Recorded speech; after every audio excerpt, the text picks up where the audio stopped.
Guys, ഇപ്പോൾ സമയം ഒരു 4 മണിയൊക്കെ ആയിട്ടുണ്ട് കേട്ടോ. അപ്പം നമ്മൾ നേരെ പുനലൂരോട്ട് പോവാണ്. ഇന്ന് പുനലൂർ മീനഭരണിയാണ് കേട്ടോ. നമ്മുടെ ഭരണിക്കാവിൽ അമ്പലത്തിലെ ഉത്സവം ഇന്നാണ്. കുറച്ചുകൂടെ കഴിഞ്ഞിട്ട് ഇറങ്ങാനായിരുന്നു എൻ്റെ ഒരു പ്ലാൻ. പക്ഷേ ശ്രീകുട്ടി സമ്മതിച്ചില്ല. കുറച്ചുകൂടെ കഴിയുമ്പോഴത്തേക്ക് ഭയങ്കര ബ്ലോക്കാവും. ഇവിടെ നമ്മുടെ പുനലൂരുകാരുടെ പൂരം എന്നൊക്കെ പറയത്തില്ലേ, അതാണ് കേട്ടോ നമ്മുടെ ഭരണിക്കാവിൽ അമ്പലത്തിലെ ഉത്സവം. ഒരുപാട് ആനകളും ഒരുപാട് ഫ്ലോട്ടുകളും ഒക്കെ കാണും കേട്ടോ. കിട്ടുകാഴ്ചയൊക്കെ ഒരുപാട് കാണും. അപ്പോൾ നിങ്ങൾ വിചാരിക്കുന്നുണ്ടാവും നമ്മൾ ഉത്സവം കാണാൻ വന്നതാണെന്ന്. പക്ഷേ നമ്മൾ ഒരിക്കലും ഉത്സവം കാണാൻ വന്നതല്ല ഗൈസ്. നമ്മൾ ഒരു റിപ്പോർട്ട് മേടിക്കാൻ വേണ്ടി വന്നതാണ്. പക്ഷേ ലാബ് അടച്ചേക്കും ആയതുകൊണ്ട് നമ്മൾ അടുത്ത് കണ്ട ഒരു ജ്യൂസ് കടയിൽ കയറി കുറച്ച് ജ്യൂസ് കുടിച്ചിട്ട് പോകാമെന്ന് കരുതി.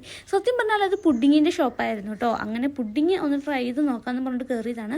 അപ്പോഴാണ് കേട്ടോ ദേ വലിയ ഒരു കലത്തിനകത്ത് മോരുവെള്ളം വെച്ചിരിക്കുന്നുണ്ട്. പക്ഷേ അതിനകത്ത് മോരുവെള്ളം ഒന്നും ഇല്ല. ഉച്ചയ്ക്കൊക്കെ അല്ലേ ആൾക്കാർ മോരുവെള്ളം കുടിക്കാനൊക്കെ വരൂ, ഇപ്പോഴങ്ങ് വരില്ലല്ലോ. പിന്നെ നമ്മൾ ഇതേ ഒരു വാട്ടർമെലൺ ജ്യൂസ് പറഞ്ഞിട്ടുണ്ട് കേട്ടോ. നല്ല ജ്യൂസായിരുന്നു. അത്യാവശ്യം ആ കടയിൽ നല്ല വൃത്തി ഉണ്ടായിരുന്നു കേട്ടോ. അതാണ് എനിക്ക് ഏറ്റവും നല്ല ഇഷ്ടപ്പെട്ടത്. അങ്ങനെ നമ്മൾ പുഡിങ് ഒരു പഴച്ചിലൊക്കെ വാങ്ങിച്ച് വീട്ടിലേക്ക് പോകുന്നു കേട്ടോ. അപ്പോൾ ഇതിൻ്റെ ബാക്കി അടുത്ത വീഡിയോയിൽ ഇടാവേ. അപ്പോൾ ടാറ്റാ.